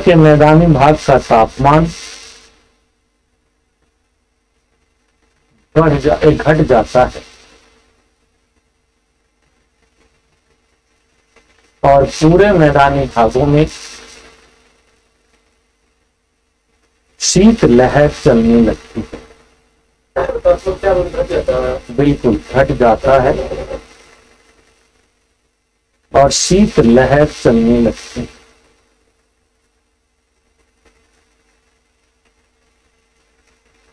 आप सभी लोगों का एक्सपीरियंस होगा कि विंटर में जब बर्फ पड़ती है हिमाचल में, जम्मू कश्मीर में, उत्तराखंड के ऊंचे भागों में, तो अपने आप यहाँ पे आप बोलने लगते हैं, लगता है बर्फ पड़ी, बहुत ठंड है, बर्फ पड़ी, क्या बड़ी तेज ठंडी ठंडी हवाएं चल रही। शीतलहर तो मैं समझता हूँ सभी जानते हो, कोई ऐसा तो नहीं होगा मैं समझता हूँ जो शीतलहर ना जानता हो। हाँ, गुजरात के बच्चे होंगे तो शायद ना जानते हो, एमपी के साउथ के बच्चे हों तो शायद ना जानते हो। एमपी के बच्चे जो साउथ में, एमपी के साउथ में, वो बच्चे ना जानते। But if you are from Punjab Haryana, northern side of Rajasthan, UP, Bihar, तो फिर तो सभी लोग शीतलहर से ढंग से वाकिफ हैं। तो शीतलहर चलती है तो भाई कपड़े पहने रहो, सब कपड़े फेल होने लगते, और ठंड जो होती है ना, ऐसा लगता है कि हड्डियों में घुस रही है ना। बड़े बूढ़ों के लिए ऐसी ठंड काल साबित होती है। गांव में कहा है भाई साहब शीतलहर पड़ रही, देखो कहीं किसके विकेट गिर जाए। बड़े बूढ़ों के विकेट बहुत गिरते हैं, समझे बच्चे। तो यहाँ पर ठंड का प्रभाव पड़ जाता है। तो हिमालय इस रूप में भी आगे लिख। यही नहीं, हिमालय सर्दियों के दिनों में साइबेरिया से आने वाली बर्फीली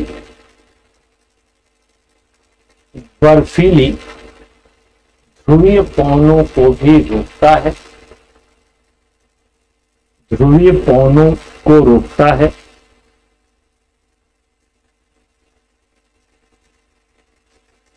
जिससे गंगा का मैदानी भाग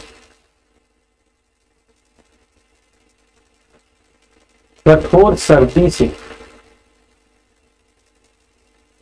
गंगा का मैदानी भाग कठोर सर्दी से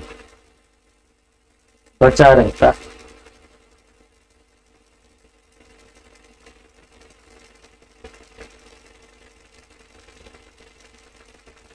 समझ गए कि नहीं? नहीं तो बताया था ना कौन सी हवाएं होती हैं? काराबुरान, काराबुरान जब चलती है वो, काराबुरान सॉरी, पुरगा और बुरान, शुरू में क्या लाती हैं? पुरगा, देन बुरान। जब ये आती तो भाई क्या होता, भगवान ही मालिक होता फिर उस समय। पर हिमालय होने से बड़ा फायदा। चलिए नेक्स्ट पॉइंट। हिमालय से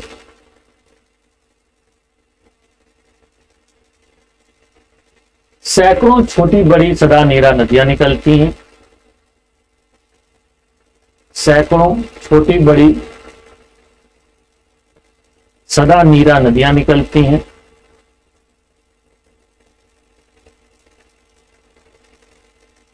सदा नीरा नदियां निकलती हैं। हिमालय से सैकड़ों छोटी बड़ी सदा नीरा नदियां निकलती हैं जो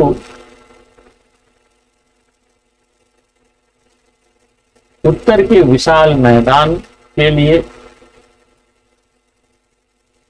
जो उत्तर के विशाल मैदान के लिए जीवन रेखा साबित होती है। जीवन रेखा साबित होती है। जैसे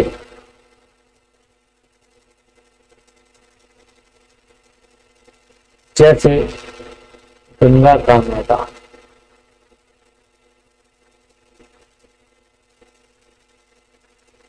जैसे गंगा का मैदान है, जैसे गंगा नदी, गंगा नदी, ब्रह्मपुत्र नदी।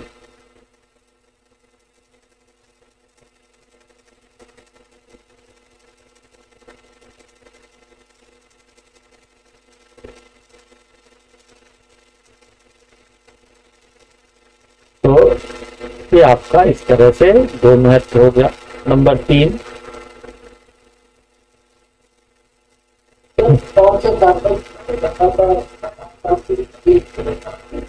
आवाज बता, क्लियर नहीं आई तुम्हारी। सर गंगा का मैदान काट के गंगा नदी और ब्रह्मपुत्र नदी है। हाँ हाँ हाँ, यस यस। नेक्स्ट पॉइंट,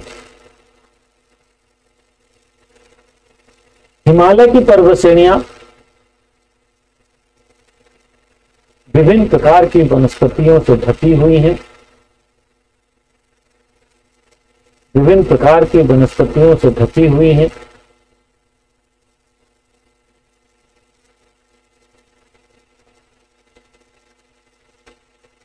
विभिन्न प्रकार की वनस्पतियों से ढकी हुई हैं। अतः हिमालय में अत्यधिक जैव विविधता पाई जाती है।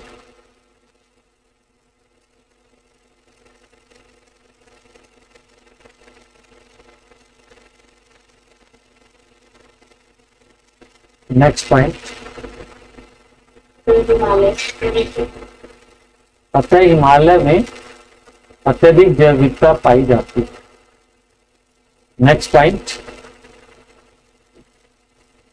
नेक्स्ट पॉइंट,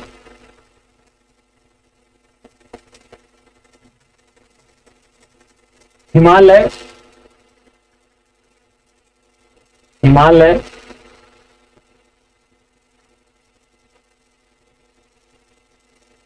भारत की अर्थव्यवस्था में, भारत की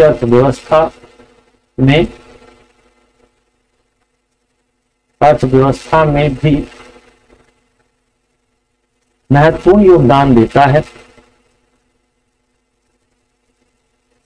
देश के अनेक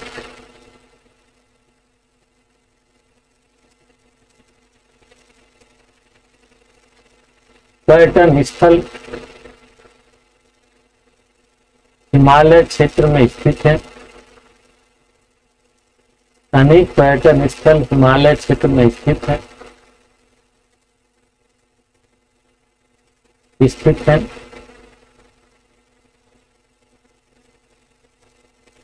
जिससे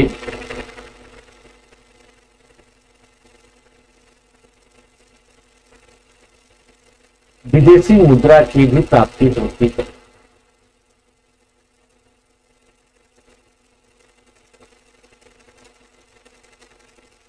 क्या बोले सर? जिससे विदेशी मुद्रा की प्राप्ति होती है। अरे भाई बहुत सारे पर्यटक आते हैं ना। नेक्स्ट पॉइंट, हिमालय क्षेत्र में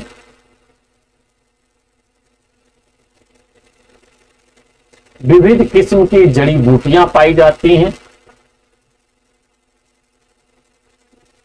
विविध किस्म की जड़ी बूटियां पाई जाती हैं।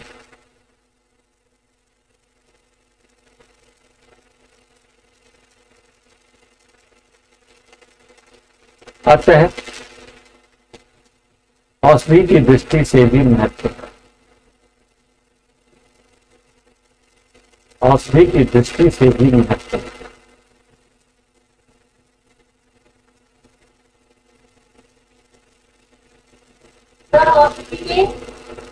औषधि की दृष्टि से भी महत्व है। समझ में आ रही बात या नहीं? प्राचीन काल से रामायण से पढ़ो। रामायण काल से ही बच्चों हिमालय की महिमा है। रामायण में भी लक्ष्मण जी को जब बाण लगा तो संजीवनी बूटी कहां से आई? हिमालय से आई। सुसेन वैद्य आए, उन्होंने कहा हनुमान जी से टाइम खराब मत करो ना, बिल्कुल नहीं, इधर उधर मत देखो, जल्दी से पहुंचो हिमालय में और सुबह होने से पहले लेके आ जाओ, क्योंकि जो सुबह होगी जड़ी बूटी का इफेक्ट खत्म हो जाएगा और जहर फैल जाएगा। तो जल्दी जाओ फटाफट, don't waste your time. Hanuman ji देखो पवन पुत्र थे ही, तेज गति से गए और पूरी की पूरी पहाड़ी उठा लाए। लो भाई हनुमान भाई सुसेन वैद्य जी, यही है ना। अब सोचो हनुमान जी गए, बड़े इंटेलिजेंट थे, परंतु इतनी मेडिसिन देखी बच्चों, इतनी मेडिसिन देखी कि कंफ्यूजन हो गया, यार कौन सा ले चलूं भाई, ये तो उन्होंने कहा फालतू दिमाग मत लगाओ, शरीर से भी बलिष्ठ थे। उन्होंने कहा पता चला कि मैं ये लेके चलूं, और सुसेन वैद्य जी कहा अरे कौन सा कबाड़ा उठा ला यार तुम भी ना। उन्होंने कहा लो भाई पूरा पर्वत ये लीजिए सुसेन साहब। तो कहने का मतलब ये महत्व। माइक देखो ऑन है महान भावों का। आप लोग समझते नहीं बेटा, ये वीडियो सब रिकॉर्ड होती है, बहुत सारे बच्चे देख रहे होते हैं। क्या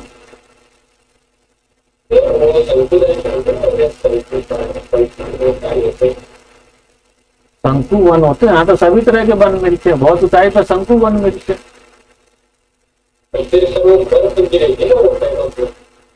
अरे तो बेटा पहाड़ बहुत ऊंचे वाले भाग में बर्फ होगी ना, सब जगह बर्फ थोड़ी ना होगी। शिवालिक में बर्फ थोड़ी ना गिरती, केवल मध्य हिमालय तक बर्फ गिरती है, वो भी मध्य हिमालय में कब? सर्दियों में, समझे। शिमला में केवल विंटर में ठंड बर्फ पड़ती है, गर्मी में बर्फ नहीं पड़ती। तो इस तरह से हिमालय की बातों को आप लोग समझिए। थोड़ा और एक बात लिख लीजिए, हिमालय का आध्यात्म की दृष्टि से, हिमालय का आध्यात्म की दृष्टि से अत्यंत महत्व है।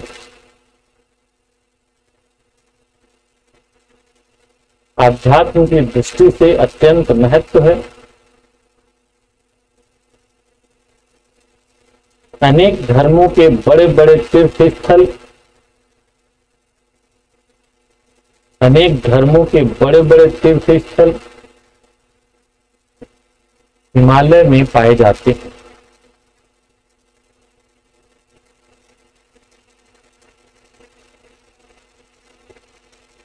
जैसे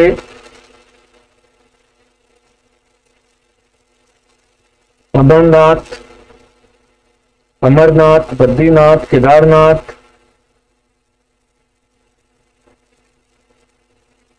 वैष्णो देवी,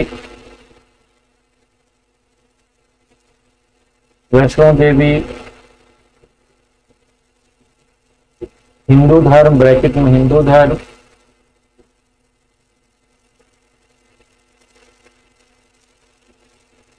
स्वांग,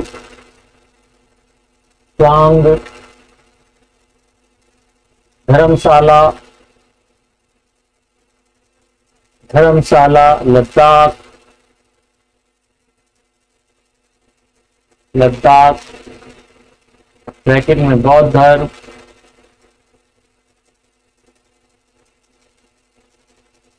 बौद्ध धर्म, हेमकुंड साहिब, हेमकुंड साहिब, सुना नाम हेमकुंड साहिब? कहाँ पे? हेम पंजाब में हेमकुंड साहिब कहाँ पे? हाँ वो हिमाचल प्रदेश में, अमृतसर में। हाँ कहाँ पे भाई? हेमकुंड साहिब है उत्तराखंड में।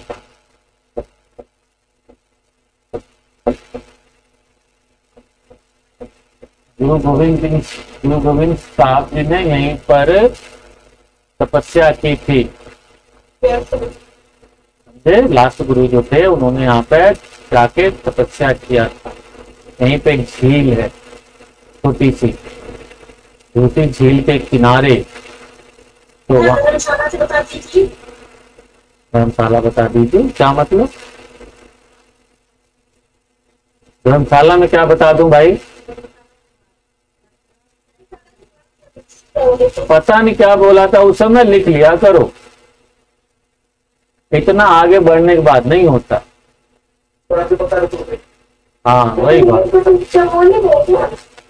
ये चमोली में एकदम आगे, चमोली बद्रीनाथ से 26 किलोमीटर पहले पड़ता है। तो हेमकुंड साहब में झील में लोग जाते हैं गर्मियों के दिनों में। सही समय यात्रा चल रही होगी और मेरे ख्याल से अगले महीने बंद हो जाएगी। अगले महीने के लास्ट में या अक्टूबर के फर्स्ट वीक में यात्रा बंद हो जाती है, क्योंकि फिर बर्फ गिरनी शुरू हो जाती है और यात्रा बहुत कठिन होने लगती है। तो लगभग 6 महीने के लिए यात्रा 7 महीने बंद रहती है। तो यहाँ पे सिख तीर्थयात्री बड़ी संख्या में जाते हैं। तो हेमकुंड साहब ब्रैकेट में सिख धर्म,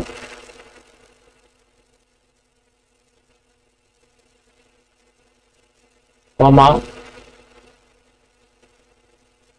फिर आपका चरारे शरीफ, चरारे शरीफ सुना नाम? चरारे शरीफ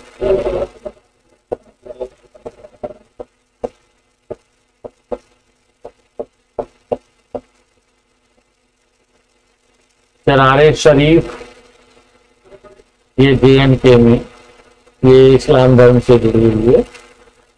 चरारे शरीफ, हजरत बल दरगाह,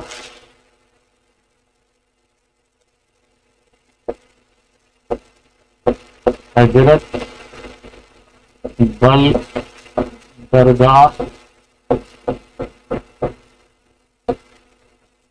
ब्रैकेट में, दोनों जम्मू में, मतलब कश्मीर में। ये श्रीनगर में है, ये बारामूला में।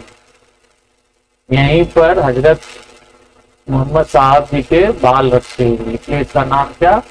हजरत बल दरगाह। तो क्या लिखा हमने, तो इस्लाम धर्म लिख लो ब्रैकेट में, आदि। नेक्स्ट राइट, हिमालय, हिमालय अनेक देशों के बीच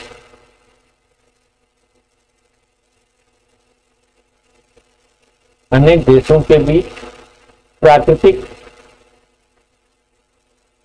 सीमा भी बनाता है। उसके बाद अनेक देशों के बीच प्राकृतिक सीमा भी बनाता है और भारत के लिए सजग प्रहरी का कार्य करता, सजग प्रहरी का कार्य करता। क्या बोला सुना? भारत के लिए सजग प्रहरी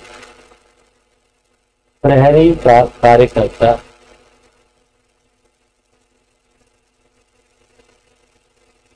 समझ गए आप लोग? सजग प्रहरी का मतलब ये ऐसा प्रहरी है 24 घंटा खुला रहता है और किसी की हिम्मत नहीं होती इतने ऊंचे ऊंचे पर पहाड़ी भाग से पार करके आ जाए। 1962 को छोड़ दिया जाए तो इतिहास में कोई ऐसा साक्ष्य नहीं मिलता है जिससे साबित हो कि उत्तर की ओर से कभी आक्रमण हुआ हो। समझे बच्चों? उत्तर से आक्रमण कभी नहीं हुआ, यानी कि यह सामरिक और राजनीतिक दोनों महत्व रखता है। तो इस तरह से भाई हिमालय की तो महिमा अपरंपार है और हिमालय किसी महिमा अपरंपार होने की वजह से बच्चों देखोगे भारतीय साहित्यों में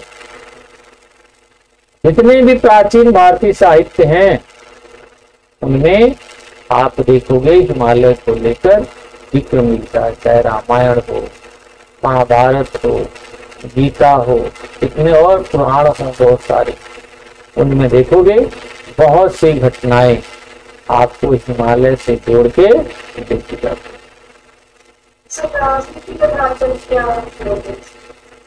राजनीतिक अरे बाउंड्री बना तो रहा है बेटा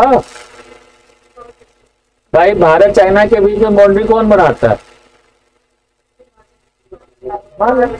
ये देखो जो यहाँ पे डायग्राम बनाया है ये म्यांमार है ना, और ये कौन है? भारत है। तो इसके बीच में देखो बाउंड्री कौन बना रहा है? ये देखो ये हिमालय का पूर्वी विस्तार है ना, यही वाले तो पूर्वी हिमालय जो है, यानी कि भारत म्यांमार, भारत चीन, भारत नेपाल, भारत भूटान के बीच में सीमा कौन बनाता है? हिमालय बनाता है। इस रूप में हिमालय का बहुत अधिक महत्व है। समझे नहीं? तो अब जो क्वेश्चन लिख लो।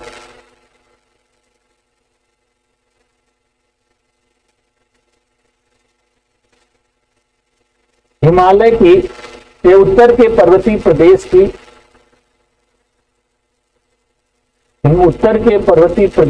प्रमुख विशेषताओं एवं उसके महत्व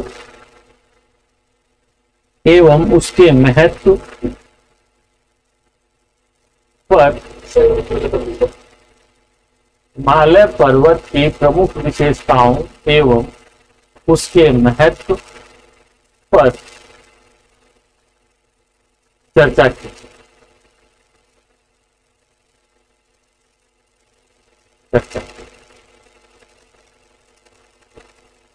समझ गए आप लोग?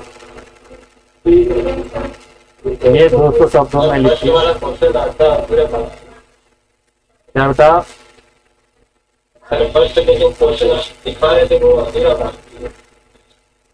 क्या अभी कुछ लिखवाया है?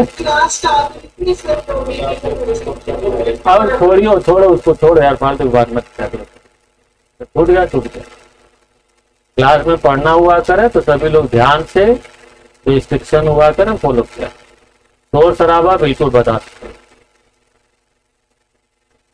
मैं बहुत मन से पढ़ाता हूँ, मैक्सिमम पढ़ाने की कोशिश करता हूँ, बट तभी हो पाता है जब आप लोग सहयोग करो।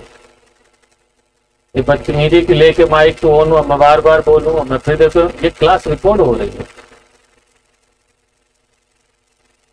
देखो बच्चे देखते हैं तो क्या कहते हो भैया। सोचो ऑप्शनल की क्लास चलती इतनी स्मूथ चलती है यार, कहीं पता ही नहीं चलता। पूछना पड़ता, हाँ बच्चों सो तो नहीं गए, जग रहे तो हो? हाँ सर जग रहा हूँ जग रहा हूँ। श्रीकांत फिर बोलता हाँ सर जग रहे। और जीएस में ऐसे, इंग्लिश मीडियम में कहीं पता ही नहीं चलता, पर जीएस में पता चला कि इतना मैनरलेस हो जाता। चलो खैर कोई बात। फिर एक क्वेश्चन और लिखो, यदि हिमालय नहीं होता तो, यदि हिमालय नहीं होता तो, क्वेश्चन मार्क। ठीक है, बस क्वेश्चन मार्क हो गया, खत्म। बस और क्या, भाषा समझ नहीं आ रही क्या? 150 सब भाई, हिमालय नहीं होता तो क्वेश्चन मार्क हो गया। सोचो बहुत देर बाद तुम लोगों को समझ में आता है यार, जब डांट वाट सुन लेते हो ना तब तुम लोगों का दिमाग बोलता अरे बाप रे हाँ। तो चलो सभी देवता अपने अपने धाम चले, खाना पीना खाएं। Bye, good night. चलो बाय बाय बाय।